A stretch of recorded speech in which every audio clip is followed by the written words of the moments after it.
พออยากวาดรูปไว้วาดรูปไว้ไปให้ดีแม่กันหน่อยดองเด้ง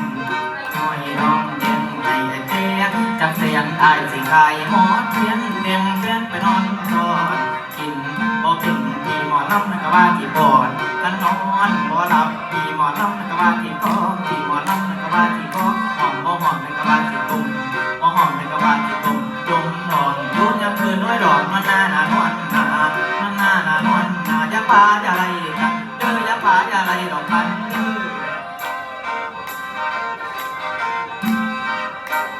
คำว่าพุทธให้สงฆ์จะมีตะบุรีล่ำขนาดนั้นย้อนไปที่สารไก่นะ